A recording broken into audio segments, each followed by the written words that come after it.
सुबह सुबह मुरारी अपनी स्कूटी लिए पास के कुएं का दर्शन कर लौट रहा था। तभी एक बड़ी सी सामान लादी गाड़ी उसका रास्ता रोक देती है। चिंटुकले पंटुकले, अकल क्या घास चढ़ने गई है तुम लोगों की? इतनी बड़ी गाड़ी लाकर यहाँ खड़ी कर दी। आगे सिर्फ स्कूटी के जाने भर का रास्ता है। जिसके पास 2 पहिया होती है उसे हर रास्ता 2 पहियों वाला ही लगता है। ड्राइवर का कसा हुआ ये तंज सुनते ही मुरारी का तो माथा गर्म हो जाता है। उसके सर पर गिनती की जो 2 बाल थे वो भी खड़े हो जाते हैं। अपनी स्कूटी की चाबी बाहर निकालकर मुरारी सीना चौड़ा कर उस गाड़ी के ड्राइवर के पास जाकर कहता है, मेरी औकात की तो तू बात मत कर।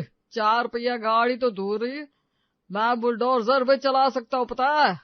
पर बच्चे होने के बाद ये गुंडागर्दी मैंने छोड़ दी। ज्यादा पैसे दिखाऊंगा तो लोग पैसे मांगने बैठ जाएंगे, समझा? अब अपनी गाड़ी हटा यहाँ से। रास्ता रोक कर खड़ा हो गया गवार। तभी आगे से अपने पीले कुर्ते में हवा में लहराता मनोज वहां आता है। अरे मनोज भैया समझाइए ना इस बूढ़े आदमी को। कह रहा है गाड़ी आगे नहीं जाएगी, गाड़ी आगे नहीं जाएगी। अरे गाड़ी आगे ले जा रहा है कौन है? ओहो, तो इस कारण देर हुई तुझे। वही मैं सोचूं, हमारी गली तो साफ है, ना कोई कुत्ता घूमता है ना कोई बिल्ली, पर याद और लोमड़ी ने रास्ता काट दिया तेरा। आज मंगलवार है और घर जाकर मुझे पूजा करनी है, वरना यहीं तेरा दूध जा कर देता।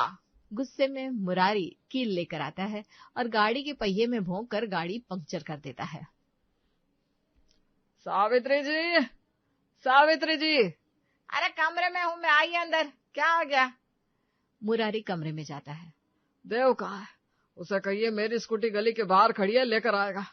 मनोज से जरा लड़ाई हो गई थी मेरी, मैंने तो हाथ छोड़ दिया। अरे डरता हूँ क्या मैं किसी से? और रौ मैं ऐसी आ गया, स्कूटी वही रह गई। कहिए देव से लेकर आएगा। काम मत बोला कीजिए आप मुझे। पूरी जवानी आपकी और आपके माँ बाप की सेवा में गुजार दी, अब तो जरा मेरे शरीर पर रहम कीजिए। फोन है ना आपके पास? मिलाइए देव को फोन, मैं बात करती हूँ। इसी आलस के कारण आपके शरीर का धीरे धीरे और जंग लग रहा है।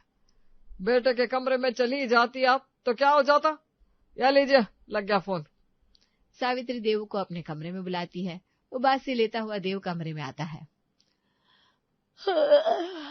अब स्कूटी छोड़कर आ गए पापा। कभी गमछे छोड़कर आ जाते हैं, कभी टोपी छोड़कर आ जाते हैं, आज स्कूटी छोड़कर आ गए। अगर स्कूटी चोरी हो गई तो? मनोज से बैसा बैसी हुई है इसकी। दुनिया इधर से उधर हो जाए, आपकी और मनोज अंकल की दुश्मनी कभी कम नहीं हो सकती। देव बाहर निकलता है और अपने पापा की स्कूटी चालू कर वापस घर लौटने लगता है। मनोज के ढाबे से आ रही पूरी की खुशबू उसका ध्यान अपनी ओर खींच लेती है। मुंह में पानी आ रहा है, बड़ी जोर की भूख लग रही है, पर चाह कर भी ढाबे पर नहीं रुक सकता। आखिर घर की इज्जत की बात है। देव लगाता है पायल को फोन। और कितनी देर लगेगी पायल? भूख लग रही है। भूख लग रही है तो एक काम करो, मुझे यहाँ आकर खा लो। तुम्हें पता है ना मैं स्कूल में हूँ, 11 बजे छुट्टी होगी, घर पहुंचते पहुंचते 12 बज जाएंगे मुझे। तुम बाहर जाकर कुछ खा लो। तुम्हें पता तो है मैं बाहर का कुछ भी खाता हूँ तो मेरी तबीयत बिगड़ जाती है। दुकान भी खोलने जाना है, जल्दी से आ जाओ ना। मुरारी पूजा करके बस उठता ही है कि उसकी नजर अपनी पत्नी पर पड़ जाती है, जो बिस्किट बस खा नहीं जा रही थी। अरे ये क्या कर रही है आप? थोड़ा रुक जाइए, बहू को आने दीजिए। एक बार वो आ जाए, खाना बन जाए, उसके बाद खा लीजिएगा। मैदे से बनी हुई बिस्किट है ये, मैदा जाकर हाथों में चिपक जाता है। घर का अच्छा खाना खिलाना चाहता हूँ मैं आप लोगों को, पर आप लोगों को खाना ही नहीं है। मम्मी बहुत जोर की भूख लग रही है, कुछ बना लो ना। पहले तो तुम कितना अच्छा अच्छा खाना बनाती थी, अब क्या हो गया? अरे पहले की क्या बात है बेटा, अभी भी अगर रसोई में पैर रख दिया ना मैंने, तो ऐसा खाना बनाऊंगी कि आस पास वाले भी खुशबू सूंघ कर यहाँ आ जाए। पर अब तेरी हो गई है शादी, अगर बहू के रहते सास ने रसोई में पैर रख दिया ना तो बस वही खेल खत्म हो जाता है। मेरी जीजी के साथ जो हुआ उसके बाद तो मैंने गांठ बांध ली थी, मेरी बहू के आने के बाद मैं रसोई में पैर भी नहीं रखूंगी। अब वो 1 बजे खाना खिलाए या 4 बजे, मैं तो उसी के बनाने के बाद खाना खाऊंगी। घड़ी में जैसे ही 12 बजते हैं, पायल स्कूल से अपने ससुराल पहुंचती है। अब जल्दी से खाना खिला दे बहू, बहुत भूख लगी है सबको, मेरी तो अंतड़ियां सुख रही है। यहाँ सभी बैठे हुए हैं, क्या फायदा हुआ मेरे बेटे की शादी करने का मुझे। सुबह सुबह रात के टिकट सामने रख देती है, तो जिसे प्रॉपर नाश्ता कहते हैं ये हमारे लिए दोपहर का खाना कह देती है। वो भी हमें मिलता है दोपहर के 1 बजे के बाद। अब मैं क्या करूं मम्मी जी, जॉब तो नहीं छोड़ सकती ना। मैं बस कपड़े बदलकर सीधा किचन में ही जा रही हूँ। एक मिनट बेटा जी, देखिए स्कूल से आई आप, वहाँ कौन कैसे आया होगा पता नहीं हमें। बाहर जैसे भी रहो, घर में शुद्धता का ख्याल रखना चाहिए। आप जाकर जरा स्नान कर लीजिए, उसके बाद ही रसोई में जाइएगा। सभी के घर में एक सास होती है, मेरे घर में तो दो दो सास है, एक मेरी सास और एक ससुर जी। खोलू का बेल बना दिया है सबने मुझे, इतने नियम। अगर मैं घर पर नहीं हूँ तो मम्मी जी तो जा सकती है किचन में, पर नहीं, उन्होंने प्रण ले रखा है काम करेगी तो बहू ही, और पापा जी तो और ईमान, दुनिया इधर की उधर हो जाए, उनके नियम वैसे ही रहने चाहिए। पायल पहले रोटी बनाती है, उसके बाद बनाती है दाल, फिर चावल, और फाइनली 2:30 बजे खाना टेबल पर लगता है। चलो शुक्र है बहू तूने सामने खाना तो रखा, मुझे तो लगा आज खाना मिलना ही नहीं है। वो मम्मी जी कल चावल नहीं बन पाए थे ना, तो मैंने सोचा पराठे के साथ चावल दाल भी बना दूं, तो जरा देरी हो गई। और पापा जी ने कहा था ना नहाने को, तो शैम्पू करके नहाना पड़ा। वो मेरे सर पर कबूतर ने बीट करती थी। कोई बात नहीं पायल, स्ट्रेस मत लो, खाना बन गया ना, ठीक है। दाल चावल रोटी और एक चटनी, इसमें क्या ठीक है? एक सब्जी तक नहीं बनी बहू तुझसे? देख पायल, तो अपने पति को मारे कूटे या उसे भूखा रखे, मैं बीच में नहीं बोलना चाहती, पर जब घर पर ऐसी बात होती है ना तो जी जलता है। बड़ी मुश्किल से हमने अपना काम खड़ा किया है, पर तेरे इस खाने पीने के चक्कर में देख रही है अभी देव घर पर ही है, दुकान भी नहीं गया। स्टाफ के ऊपर दुकान छोड़ने का मतलब पता है ना, भट्ठा बिठा देते हैं वो दुकान की। 2 ही क्लासेस तो लेने होते हैं तुझे। अरे क्लासेस लेने के बाद सीधा ऑटो लेकर घर आ जाया कर, तो जो 1 घंटा तुझे आने में लगता है ना, वो काम 15 मिनट में हो जाएगा। फिर बस आते ही रसोई में घुस जा। पायल अपनी सास की सारी बातें सुन रही थी। सभी को खाना देने के बाद वो सीधा कमरे में चली जाती है और फूट फूट कर रोने लगती है। खाना खाकर देव कमरे में आता है और पायल को इस तरह रोता देखता है। मुझे पता होता ना देव, लव मैरिज की सजा मिलेगी तो मैं कभी तुमसे प्यार ही नहीं करती, मेरी तो लाइफ खत्म कर दी तुमने। अरे रो मत पायल, मैंने कहा तुम्हें कुछ बोला क्या? अब रही बात मम्मी की, तो भूखे भूखे वो कुछ ज्यादा ही अंट संट बोलने लगती है, पर उनके मन में कुछ नहीं है सच्ची। अच्छा तुम एक काम करो, अब से ना रात में ज्यादा रोटियां बना लेना, ताकि सुबह सुबह जब तुम स्कूल के लिए जाओ ना, तो सभी रात की रोटियों के साथ अचार या दही खा लेंगे। पेट भरा रहेगा ना तो सभी का दिमाग भी शांत रहेगा। अगली सुबह रात की बची हुई रोटियों के साथ अचार डालकर पायल अपना टिफिन पैक कर लेती है और अपने ससुराल वालों के लिए एक्स्ट्रा रोटियां छोड़कर चली जाती है। एक्स्ट्रा 15 रोटियां बना दी है मैंने मम्मी जी, आप लोग नाश्ता कर लीजिएगा। पायल अपने स्कूल के लिए निकल जाती है। आजकल पायल बड़ी हड़बड़ी में रहती है। उसका ध्यान बच्चों को पढ़ाने से ज्यादा घर जाकर खाना कैसे बनेगा उस पर रहता था। पायल मैम, प्रिंसिपल मैम के पास आपकी कंप्लेंट आई है कि आप बच्चों पर ध्यान नहीं दे रही। क्या ध्यान दो और कैसे ध्यान दो? दिमाग से ससुराल का रोना निकलता ही नहीं है। एक औरत के लिए घर और काम दोनों संभालना असंभव है, बिल्कुल असंभव। देखिए पायल मैम, प्रिंसिपल मैम से लेकर हम सब फीमेल टीचर्स तक सभी मैरिड हैं, हमारे बच्चे भी हैं, चीजें संभालनी पड़ती है, जरा स्मार्टनेस दिखाइए। आपके घर के आसपास कहीं कोई ढाबा वाला नहीं है क्या? वहीं से कम मसाले की सब्जी बनवा लिया कीजिए, बस फिर घर पहुंचकर रोटी बनाने का काम रह जाएगा। इससे आपकी मेहनत भी कम होगी और सभी को खाना भी थोड़ा जल्दी मिल जाएगा। आज पायल छुट्टी के बाद स्कूल बस से ना जाकर ऑटो ले लेती है। हाय कितनी धूल उड़ रही है। एक काम करती हूँ, चेहरे पर दुपट्टा लपेट लेती हूँ, नहीं तो पूरी स्किन और हेयर डैमेज हो जाएंगे। पायल जैसे ही ऑटो से उतरती है, उसे सड़क के किनारे उसकी पड़ोसन मिल जाती है। पायल उसे देखकर रुकती भी है, पर वो कोई रिस्पॉन्स नहीं करती और सीधी चली जाती है। बताओ, कल तक मुझसे मेरे कपड़े मांग रही थी और आज सामने से इग्नोर मारकर चली गई। रातों रात लोगों को पता नहीं क्या हो जाता है। रास्ते से गुजरते हुए पायल की नजर एक गाड़ी के शीशे पर पड़ती है और उसका वहम टूट जाता है। अरे मैं तो भूल ही गई, मैंने चेहरे पर दुपट्टा बांध रखा है। आज से कैसे किसी को पहचान में आएगा कि मैं हूँ। पायल की आंखों के सामने मनोज का ढाबा था। पायल खुद ही खुद में हल्के से मुस्कुराती है। अगर मेरी पड़ोसन जो दिन रात मुझे देखती है इस हालत में मुझे पहचान नहीं पाई, तो मनोज अंकल क्या ही पहचानेंगे। सिर्फ 10 मिनट का तो काम है। पायल ढाबे पर जाती है और काउंटर पर दम आलू का ऑर्डर देती है। जरा घर के स्टाइल से बनवाइएगा भैया, बहुत ज्यादा मसालेदार नहीं होनी चाहिए सब्जी। फ्रेश पैक कराई सब्जी को पायल अपने पर्स में डालकर आराम से अपने घर आ जाती है और सीधा कमरे में चली जाती है। रूपा मैम ने काम में स्मार्टनेस रखने की बात की थी। मैं कहाँ नहाने के लिए जा रही हूँ, पापा जी को कौन सा पता चलना है मैं नहाई हूँ कि नहीं। कपड़े बदलकर सब्जी के डब्बे को अपने कपड़ों में छुपाते हुए पायल किचन में आती है।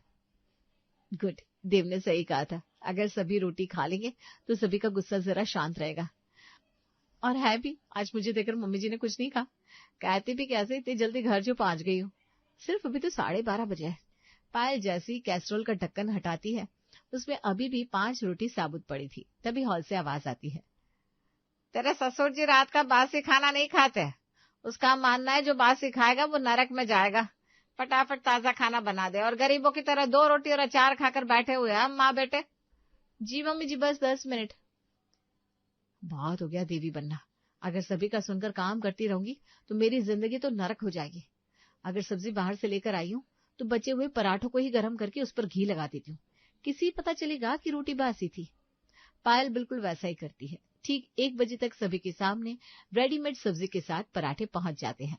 अब बताओ बेटा, आया ना स्वाद? अगर काम को सभ्यता से किया जाए ना तो जीवन का स्वाद ही बढ़ जाता है। अब यही खाना तुम किसी ढाबे या होटल में खा रही होती तो पता है कितने पैसे लग जाते, और कैसे गंदे गंदे हाथ लगाकर वो लोग खाना बनाते हैं। राम राम राम राम। मन में भी कितनी नेगेटिविटी होती होगी क्या पता। घर की बहू तो सभी का भला सोच कर ही खाना बनाती है, इसीलिए तो घर के खाने से शरीर में तंदुरुस्ती आती है। ये सब मेरे बताए हुए आइडिया के कारण हुआ है, वरना 2 किलोमीटर कवर करने के लिए वो बस वाला 1 घंटा लगा देता था। जरूर आज बहू ऑटो से आई होगी। आपकी बात मैं न मानूं, ऐसा तो कभी हो ही नहीं सकता मम्मी जी। शाम के 5 बजे पायल अपनी माँ से फोन पर बात करती हुई अपने सास ससुर के लिए चाय बना रही थी। अब पछतावे हो तो क्या, जब चिड़िया चुग गई खेत। मैंने तो मना किया ही था तुझे, इस घर में ब्याह करके मत जा। शादी सिर्फ लड़के से नहीं होती, उसके खानदान से होती है। पर तुझे तो सव्यसाची का लहंगा पहनना था, वो भी पता नहीं 10वीं कॉपी थी, पर तू फिर भी देव पर ऐसे लट्टू हो रही थी। एक तो हमारी बेटी कमाती भी है और उससे इन्हें खाना भी बनवाना है। वही तो मम्मी, सास ईस्ट तो ससुर वेस्ट। पापा जी की तो इतनी नियम है कि सुबह उठते ही भरे हुए कुएं का दर्शन करके आते हैं, उसके बाद मनोज अंकल से एक बार कलेश करते हैं, फिर रोज की दिनचर्या शुरू करते हैं। और दिनचर्या का एक इम्पोर्टेंट नियम भी है, घर की गृहिणी के हाथ का बना खाना ही वो खाएंगे। वैसे तो खाना मेरी सास भी बना सकती है, वो भी तो घर की गृहिणी है, पर उन्होंने मेरे इस घर में आते ही कसम खा ली है, वो रसोई की दहलीज नहीं लांघेगी। क्या? क्यों? क्योंकि मेरी मासी सास की बहू ने इसी तरह अपनी सास को रसोई में घुसाया था और उसके बाद पूरी तरह घर का सारा काम सास के सर पर डाल दिया। तो मम्मी जी को लगता है उस लव मैरिज वाली बहू की तरह मैं भी कहीं वैसा ही ना कर दूं, तो भागते हुए स्कूल जाती हूँ और फिर आकर खाना बनाती हूँ। अंदर पायल अपनी माँ से बात कर रही थी, बाहर उसकी सास अपनी बेटी से। वाह वाह मम्मी, बहू ने सुबह बासी रोटी और अचार क्या दिया, तुम तो उसके ऊपर मेहरबान होगी। कितनी अच्छी है, तो बोलो कम से कम सुबह ताजी रोटी बनाकर खिलाए। इतनी क्या देर हो जाती है उसे उठने में? पायल चाय लेकर बाहर आती है। उठने में इतनी देर कैसे हो जाती है बहू? अगर तू वक्त पर उठे तो इतनी दिक्कत ही ना हो। स्कूल का भी बहुत सारा काम होता है मम्मी जी, बच्चों के कॉपीज चेक करने होते हैं, फिर हफ्ते का शेड्यूल बनाना होता है। रात को सोते सोते ही मुझे 3 बज जाते हैं, इसलिए 7 बजे तक आंख खुलती है और 7:30 बजे तक फिर स्कूल पहुंचना होता है। 2-3 दिन इसी तरह निकलते हैं और अब पायल रात को ही ढेर सारी कच्ची रोटियां सेक कर एक तरफ रख देती। पहले भाग भाग कर आती थी, नहाकर गर्मा गर्म रोटी सेक कर देती थी, तब भी सभी को दिक्कत थी, ये लोग बासी रोटियां खाने के ही लायक है। ढाबे से लाई हुई मिक्स वेज की सब्जी के साथ कच्ची रोटियों को अच्छे से तवे पर सेक कर घी लगाकर पायल सबको परोस देती है। आप बोलो मम्मी, एक तो मेरी बीवी कामकाजी है, ऊपर से तुम्हारे सामने 1 बजे तक खाना परोस देती है। अब इससे आगे क्या चाहिए तुम्हें? अरे मैं तो तब खुश होंगी बेटा जब मुझे सुबह सुबह खाना मिलेगा, मेरा मतलब तेरे पापा जी को और तुझे। शाम को अपने चेहरे पर मास्क लगाकर सर पर कैप पहनकर पायल जाती है मनोज के ढाबे पर। अंकल जी, अगर सब्जी चाहिए तो क्या सुबह सुबह मिल जाएगी? ग्राहक को सुबह सब्जी चाहिए तो हम सुबह बनवा देंगे बेटा, 7 बजे तक सब्जी मिल जाएगी। कौन सी सब्जी खानी है बताओ? पायल 1 हफ्ते का तैयार मेनू मनोज के हाथ में पकड़ा देती है और अपने घर वापस लौट आती है। और अगली सुबह उसके जीवन में खुशी आने वाली थी। आज पायल वक्त से 10 मिनट पहले उठती है। उठते ही सीधा चप्पल पहनकर अपने चेहरे पर घूंघट डालकर ढाबे से सब्जी लेकर आती है और रात की बनाई रोटी को गर्म करके किचन में रख देती है और उसी खाने को अपने टिफिन में भी पैक कर लेती है और चली जाती है स्कूल। अब क्या बोलना बाकी है मम्मी? अब तो सुबह उठकर सब्जी के साथ पराठे बना कर गई है मेरी बीवी। अब खाना खा लीजिए पापा। सबसे ज्यादा मेरी पायल आप ही के कारण परेशान होती थी। अब हर रोज पायल सुबह सुबह मनोज के ढाबे से सब्जी ले आती और स्कूल से लौटते वक्त दूसरी सब्जी ले आती। सही बात है, बहू बनना हो तो स्मार्टनेस रखनी ही पड़ती है। अब देख लो कितने आराम से रहती हूँ, किसी चीज की हड़बड़ी नहीं है। सुबह सभी का पेट भर जाता है तो स्कूल से आने की हड़बड़ी नहीं रहती। बड़ी सही चल रही है लाइफ। खुद से बातें करती पायल बाउल में कोफ्ते की सब्जी लेकर बाहर आती है। तभी मुरारी कहता है, मैं ना कहता था वो मनोज किसी का सगा नहीं है। आज उसके ढाबे की सब्जी में छिपकली गिर गई थी, जिसने भी खाया सभी को हॉस्पिटल दौड़ना पड़ा। कोफ्ते भरकर कटोरा लिए खड़ी पायल के हाथों से वो कटोरा छूट जाता है। पापा जी, गलती हो गई मुझसे, मैं आप लोगों को मनोज अंकल के ढाबे की सब्जी खिलाती थी, अब क्या होगा? मतलब वो मनोज सच कह रहा था? तो रोज रोज उसी के यहाँ की सब्जी लेकर आती है। मुझे उसकी बात पर भरोसा नहीं हो रहा था बहू, इसीलिए मैं तेरा टेस्ट ले रहा था। कोई छिपकली नहीं गिरी थी सब्जी में, पर तूने जहर बराबर सब्जी खिलाई है मुझे। तभी दरवाजे से मनोज अंदर आता है। पर मैंने तो सुना है तू आजकल बहू के हाथ की सब्जी की बड़ी तारीफ कर रहा था। वो मेरे ढाबे की थी जिसे लेकर तू सभी के कान भरता था, मनोज की दुकान मत जाओ। अब तो मेरे ही ढाबे का खाना तेरे पेट में है, तो बोल पेट अलग कर देगा क्या शरीर से? ऐसे मत बोलिए अंकल जी, पापा ने तो कसम खाई थी अगर गलती से भी आपके ढाबे का खाना उनके गले से नीचे उतर गया तो वो आपके नौकर बन जाएंगे। चल फिर मुरारी, आ गया हूँ मैं तुझे लेने। भोला राम जी, जैसा नाम वैसे गुण, बिल्कुल भोले भंडारी। उनका तो बस एक ही तकिया कलाम था, इसमें कौन सी बड़ी बात हो गई। भोला राम जी के लिए दुनिया की कोई भी बात ना तो अनोखी थी और ना ही अद्भुत। मोहल्ले में किसी के यहाँ चोरी हो जाए या किसी की लॉटरी लग जाए, भोलेनाथ जी का डायलॉग तो फिक्स ही रहता था कि भाई इसमें कौन सी बड़ी बात हो गई। तो चलिए भोलानाथ जी के घर चलते हैं, जहाँ वो पूरी तन्मयता के साथ पेपर पढ़ रहे हैं। पिंकी के पापा, ओ पिंकी के पापा, आपको पता है आज मोहल्ले में क्या हुआ है? क्या हुआ भाग्यवान, बताओ। जब तक बताओगे नहीं चैन से तो बैठोगी नहीं तुम। अरे वो मोहल्ले में जो नई बहू आई है ना, अरे वही शर्मा जी की बहू मोनिका, उसकी और दुबे भाभी की आज सुबह सुबह भयंकर लड़ाई हो गई। दोनों तरफ से जो शब्दों के बाण चले हैं ना कि मैं क्या ही बताऊं। लड़ाई हो गई? ये तो सरासर बदतमीजी कर दी नई बहू ने। दुबे भाभी जी उम्र में कितनी बड़ी है उससे।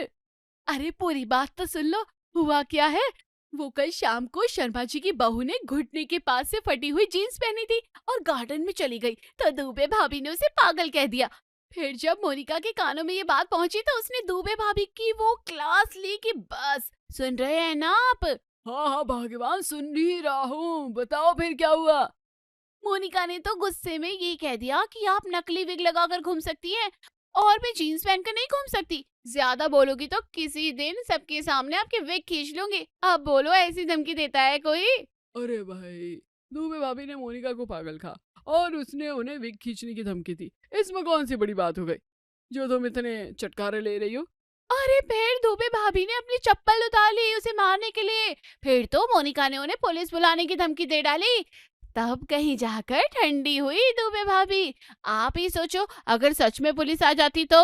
अरे भाई, आ जाती पुलिस तो आ जाती, इसमें कौन सी बड़ी बात हो गई है। आप तो ना जाने किस मिट्टी के बने हैं। आपकी नजर में तो कोई भी बात बड़ी नहीं होती है। मैं ही पागल हूँ जो हर बार आपको बातें बताती रहती हूँ। तुम्हारी यही बातों को छोटी समझकर टालने की आदत महंगी ना पड़ जाए कहीं। माधुरी बड़बड़ाती हुई शेल्फ की धूल साफ करने लग जाती है और भोलाराम जी पेपर में मुंह छिपा लेते हैं। तभी उनकी 22 वर्षीय बेटी पिंकी बाहर से आती है और माहौल की गर्मा गर्मी को समझते हुए भोलाराम जी पर एक नजर डालकर मजाक उड़ाते हुए कहती है, और भोलाराम जी, सब कुशल मंगल? चेहरे पर डर का साया क्यों नजर आ रहा है आपके? आज दुनिया की कौन सी बड़ी बात छोटी कर दी है आपने? हाय हाय हाय हाय, बाप से बात करने का तरीका देख लो इस जरा लड़की का। और आप चुपचाप सुन रहे हैं। आप ही ने तो इसे सिर पर चढ़ा रखा है। आज अकेले में नाम ले रही है, कल को सबके सामने भोला राम बोलेगी, तब रोते बैठना। अरे क्या हो गया भगवान, अब बच्ची है बेचारी, अब नाम ले लिया तो कौन सी बड़ी बात हो गई। बस हमेशा इसकी गलतियों को कौन सी बड़ी बात हो गई कहकर टाल दिया करो तुम। कल को कोई बड़ा कांड करके आ जाएगी ना छोरी, फिर कहना कौन सी बड़ी बात हो गई। पापा, मम्मी का चक्रवाती तूफान एक्टिवेट हो गया है। अब बेलन और चिमटे हवा में उड़ेंगे। मैं यहाँ रुकी तो मुझे भी उड़ा देगी मम्मी, और आप कहोगे कि हवा में ही तो उड़ रही है, कौन सी बड़ी बात है। माधुरी चटपटी खबरें सुनाने की जितनी शौकीन थी, हमारे भोला राम जी इन चटपटी खबरों पर पानी फेरने में उतने ही बड़े उस्ताद थे। एक दिन शाम को भोला राम जी पुराने रिमोट को हाथ मार मार कर चलाने की कोशिश करते हुए टीवी के चैनल बदल रहे थे कि तभी माधुरी बाहर से हांफते हुए आती है और कहती है, अरे आप यहाँ इस रिमोट से कबड्डी खेल रही हैं और वहाँ मोहल्ले के बनवारी लाल जी की किस्मत के ताले खुल गए हैं। पूरे 25 लाख रुपए की लॉटरी लगी है उन्हें। अरे लॉटरी लग गई है तो इसमें कौन सी हैरानी वाली बात है, कौन सी बड़ी बात हो गई जो तुम क्यों उछल उछल कर नाच रही हो। मैं नहीं, पूरा मोहल्ला नाच रहा है उनकी खुशी में। एक तुम ही बस घर में बैठे हो। वो तो नई गाड़ी भी बुक करके आ गए हैं, बैंड बाजे के साथ गए थे मोहल्ले वालों के साथ। अरे तो गाड़ी ले रहे हैं तो क्या हो गया, सड़क पर ही तो चलेगी ना कि गाड़ी हवा में उड़ने वाली है, कौन सी बड़ी बात हो गई। छोड़ो और मेरे लिए गर्मा गर्म चाय बना दो। तुम्हारे जैसा पत्थर दिल इंसान तो मैंने आज तक नहीं देखा। कौन सी बड़ी बात हो गई, तुम्हें तो आज तक तंबोला में 5 रुपए का इनाम तक नहीं मिला और कहते हो 25 लाख की लॉटरी लगी तो कौन सी बड़ी बात हो गई। अगले दिन संडे होता है और माधुरी का पारा सूरज की तरह एकदम गर्म। स्टूल पर चढ़कर पंखा साफ करती है माधुरी और गुस्से से कहती है, सुनिए भोला राम जी, आपकी लाडली को मैंने कहा था कि अपना कमरा साफ कर ले और साफ सफाई में मेरी हेल्प कर दे। कहा था ना कि नहीं? हाँ हाँ कहा तो था, तो कर दिया होगा ना उसने। कहाँ किया, सुबह से गायब है राजकुमारी। मैं कह देती हूँ आपसे, मैं आज उसकी अच्छी खबर लूंगी और अगर आप बीच में आए तो मुझसे बुरा कोई नहीं होगा। बिगाड़ कर रख दिया है लड़की को। उसी समय पिंकी घर में आती है और साफ सफाई वाली बात भूल कर कहती है, मम्मी भूख लगी है, गर्मा गर्म खाना दे दो ना प्लीज। हा, भोलापन तो देखो जरा, भूख लगी है तो घर की राह दिखाई दी तुझे। बेटा सुबह तू जैसे काम के नाम पर हवा हवाई बनकर उड़ गई थी ना, वैसे ही मेरा बनाया सारा खाना भी उड़ गया है। अब जब तक दूसरा नहीं बनता तुझे इंतजार करना पड़ेगा, जैसे तेरा कमरा तेरा इंतजार कर रहा है। मम्मी, मैं काम के नाम पर गायब नहीं हुई थी, जरूरी काम था इसलिए बाहर चली गई थी। तुझे और जरूरी काम? तेरा जरूरी काम मैं अच्छे से समझती हूँ। चल अब पहले कमरा साफ कर, उसके बाद ही खाना मिलेगा। मैं तब तक खन्ना भाभी के यहाँ होकर आती हूँ। पता नहीं क्यों बुलाया है आज उन्होंने अर्जेंट में। माधुरी मोहल्ले की खन्ना भाभी के यहाँ आती है और 1 घंटे के बाद वहाँ से आकर भोला राम जी से चहकते हुए कहती है, आपने सुना, खन्ना भाभी ने घर के काम करने के लिए एक रोबोट खरीद लिया है, वो भी बिल्कुल असली। अब भगवान के लिए मेरी बात पूरी सुने बिना ये मत कहना कि इसमें कौन सी बड़ी बात हो गई। हाँ हाँ नहीं कहता, आगे बताओ। अरे क्या बढ़िया काम करता है वो खन्ना भाभी ने तो उसका नाम भी रख दिया है सोनू खन्ना। भाभी ने हम सबको सोनू से मिलने के लिए बुलाया था। सोनू ने तो हमें देखते ही सबसे पहले नमस्ते किया और पता है हमें चाय किसने बनाकर पिलाई? पूछो पूछो। किसने? सोनू ने। ये तो कुछ भी नहीं, वो तो हमें समोसे बनाकर भी खिलाने वाला था, लेकिन हमने ही मना कर दिया। भाभी तो कह रही थी कि सोनू घर के जाले निकालने से लेकर तो बाथरूम साफ करने तक का सारा काम चुटकी में कर देता है। अच्छा है ना? अरे भाई रोबोट लेकर आए हैं तो इसमें कौन सी बड़ी बात हो गई? तुम तो लाने की सोचना भी मत, इतना महंगा डब्बा लाने से अच्छा है कि मैं तुम्हारा चलता फिरता असली रोबोट बन जाऊंगा। कौन सी बड़ी बात है? आप बनोगे रोबोट? पिछले रविवार को आपको मैंने कहा था कि बाथरूम का नल टपक रहा है, ठीक करवा दो। आज तक ठीक नहीं हो रहा है नल, ये बनेंगे रोबोट। सोनू ने तो एक झटके में काम कर दिया था। नल टपक रहा है तो कौन सी बड़ी बात हो गई, आज नहीं तो कल हो ही जाएगा ठीक। और अब तुम ये बात बात पर सोनू को बीच में मत लेकर आ जाना। एक आप और एक आपकी राज दुलारी। मुझे तो लगता है कि आप दोनों मुझे ही हमारे घर का सोनू समझकर काम पर काम लाद देते रहते हो। देखती हो कि उस निकम्मी से सारा कमरा साफ हुआ भी या नहीं। कुछ दिन बाद भोलाराम जी के ऑफिस से आते ही माधुरी खुश होकर कहती है, सुनिए जी, मेरे बड़े भाई के बेटे चिंटू को सरकारी नौकरी लग गई है। इनकम टैक्स ऑफिसर बन गया है मेरा प्यारा भतीजा। अरे सरकारी नौकरी लग गई है तो कौन सी बड़ी बात हो गई, सरकारी दफ्तर में ही तो बैठेगा ना चिंटू ही। अपनी सुकन्या योजना पर भी ध्यान दे दो जरा। मेरे भतीजे का बायोडाटा बाद में बताना। काम में 0 और गप्पे लड़ाने में नंबर 1। अरे गप्पे लड़ाने में क्या हो जाएगा, कम्युनिकेशन स्किल ही तो बढ़ेगी उसकी, आगे इंटरव्यू वगैरह में काम आएगा उसके। ओहो मेरे शेख चिल्ली और उसके हसीन सपने। अरे कॉलेज के पहले साल से आगे नहीं बढ़ रही है उसकी गाड़ी, और तुम इंटरव्यू की बात कर रहे हो। पता है ना तुम्हारी राजकुमारी 3 विषयों में सप्लीमेंट्री लेकर बैठी है। सप्लीमेंट्री ही तो मिली है ना, क्या बड़ी बात हो गई, फेल तो नहीं हुई है। इस साल नहीं तो अगले साल पास हो जाएगी। तुम ना उस बेचारी मासूम लड़की पर बहुत जुल्म उठाती हो माधुरी। माधुरी का फोन आता है और वो फोन उठाने चली जाती है। कुछ दिन बाद घर में बिजली के बिल के ऊपर से महाभारत छिड़ जाती है। चंडी अवतार में माधुरी भोलाराम जी के इंतजार में इधर से उधर चक्कर काट रही होती है और पिंकी मुंह झुकाए सोफे पर बैठी थी। भोलाराम जी आते ही, ये लीजिए पूरे 8,000 रुपए का बिजली का बिल। आपकी लाडली की बेवकूफी का सबूत। रात रात भर एसी चलाती है और मोबाइल के आगे वीडियो बनाती रहती है। 8,000 रुपए का बिल, चलो कोई बात नहीं, गर्मी भी तो ज्यादा है। अब एक ही तो मेरी बेटी है, इतना बिल भरने में कौन सी बड़ी बात हो जाएगी। अच्छा सही है, ये फालतू के लाड प्यार से बिगड़ रही है बेटी। कल को ससुराल जाएगी तो सास के डंडे खाएगी। ससुराल क्यों जाएगी, हम इसके लिए घर जमाई लेकर आएंगे, यही हमारे पास रहेगी हमारी बेटी, इसमें कौन सी बड़ी बात है। सपने देखना बंद कीजिए और इसे कहिए कि ये फालतू के वीडियो बनाना बंद करे। पापा मैं सोशल मीडिया इन्फ्लुएंसर बनना चाहती हूँ, इसके लिए वीडियो बनाती हूँ। ओहो सोशल मीडिया इन्फ्लुएंसर मैडम, दूसरों को बाद में इन्फ्लुएंस करना। ऐसा कर, पहले आईने के सामने खड़ी होकर खुद को पढ़ाई करने के लिए इन्फ्लुएंस कर, ताकि इस साल तो भी तेरी नौका पार हो जाए। देखो पापा, मम्मी मुझे हमेशा ऐसे ही डिमोटिवेट करती है। ये बात तो है भाई, तुम इसे हमेशा डिमोटिवेट करती हो। अरे कौन सी बड़ी बात हो जाएगी अगर ये सोशल मीडिया इन्फ्लुएंसर बन गई तो। माधुरी हमेशा पिंकी को पढ़ाई करने के लिए कहती रहती थी, लेकिन पिंकी का मन पढ़ाई में बिल्कुल नहीं लगता था। पिंकी का रिजल्ट आता है और माधुरी का गुस्सा हाई हो जाता है। ये देखिए, अब खुद ही देख लीजिए अपनी बेटी के कारनामे। इस बार तो एक भी विषय में पास नहीं हुई है। इतिहास का तो नामो निशान तक मिटा दिया तुम्हारी बेटी ने, और गणित में पूरा सन्नाटा। भूगोल में तो गोल ही हो गया है बिल्कुल। मिश्रा भाभी के बेटे को 90% अंक मिले हैं। अब लोग इसका पूछेंगे तो क्या बताऊंगी उन्हें। कोई बात नहीं माधुरी, कुछ बच्चे पढ़ाई लिखाई में कमजोर होते हैं और ऐसे बच्चों की वजह से ही तो होशियार बच्चों की किस्मत बढ़ती है। इस साल नहीं तो अगले साल पास हो जाएगी, उसमें कौन सी बड़ी बात हो गई है। आप हर बात को बहुत हल्के में लेते हैं भोलाराम जी। आपका नाम ही भोलाराम है, आप पर कोई पाबंदी नहीं है। अपने नाम का नाम रोशन करने की आंखें खोलिए और अपनी बेटी पर ध्यान दीजिए, वरना ऐसा ना हो कि हमें पछताना पड़े।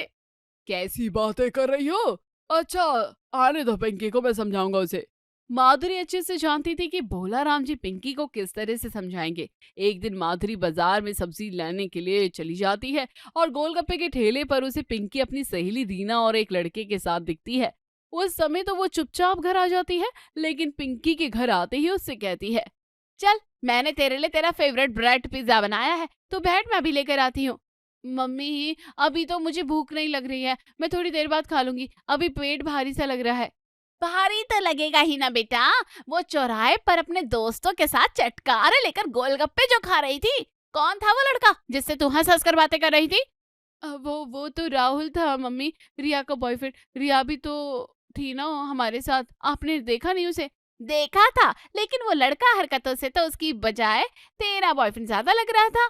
अगर कोई भी ऐसी वैसी बात मेरे कानों पर आई ना तो मैं तेरी हड्डी वसली एक कर दूंगी। उसी दिन माधुरी भोलाराम जी से पिंकी की शादी की बात करते हुए कहते हैं, देखिए भाई, तुम ये मानो चाहे ना मानो, लेकिन हमारी पिंकी पढ़ाई लिखाई में तो कुछ नहीं कर सकती। शून्य तो जैसे इसकी कुंडली में लिख ही गया है।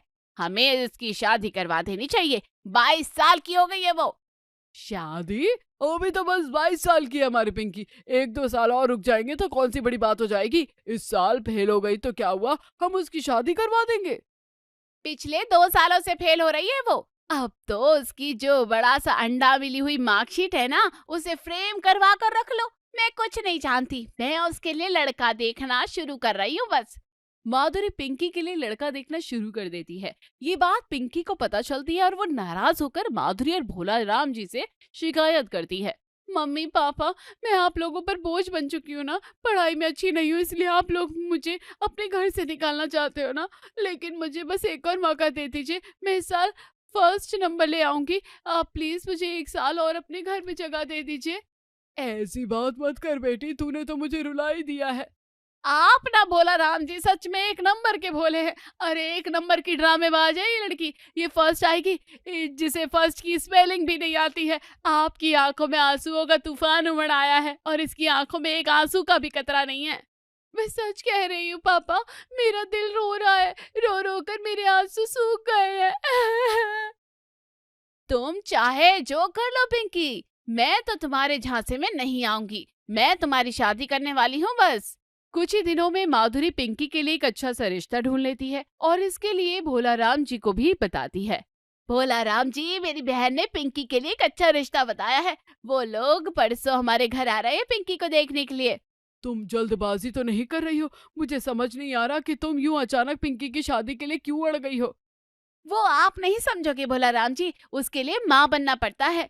यहाँ माधुरी घर के मेहमानों के आने की तैयारी में लगी हुई होती है और अगले ही दिन उस पर एक बम फूट जाता है, राहुल नाम का बम। अगले दिन पिंकी शादी के जोड़े में अपने बॉयफ्रेंड नाम के पति के साथ दरवाजे पर खड़ी होती है। अपनी तरफ हैरानी से देखती माधुरी और भोला राम जी को देखकर पिंकी मुस्कुरा कर कहती है, स्वागत नहीं करोगे हमारा? ये है राहुल, मेरे पति। राहुल नाम तो सुना ही होगा। ये सब क्या है पिंकी, शर्म नहीं आई तुझे ये हरकत करते हुए? मम्मी जी, पापा जी, मैं पिंकी को भूल जाऊं ये हो नहीं सकता, और पिंकी मुझे भूल जाए ये मैं होने नहीं दूंगा। ओ फिल्म में मच्छर, ये डायलॉग बाजी बंद कर और निकल यहाँ से। मम्मी, राहुल को इस घर से निकालने के लिए तुम्हें मेरी... तू तो अभी के अभी निकल जा। अरे आने दो ना, अब दोनों ने शादी कर ही ली है तो कौन सी बड़ी बात हो गई। आ जाओ बच्चों, अंदर आओ। मैंने तुम्हें कहा था ना राहुल, मेरे पापा जरूर मानेंगे। मैंने कहा था ना राहुल। वैसे बेटा तुम करते क्या हो? आपकी बेटी से प्यार। वो तो ठीक है बेटा, लेकिन पेट भरने के लिए क्या करते हो? खाना खाता हूँ ससुर जी। आप रुकिए भोला राम जी। अरे इनका मतलब है पेट भरने के लिए जो खाना आता है उसके लिए कमाना पड़ता है, वो कहाँ से लाते हो?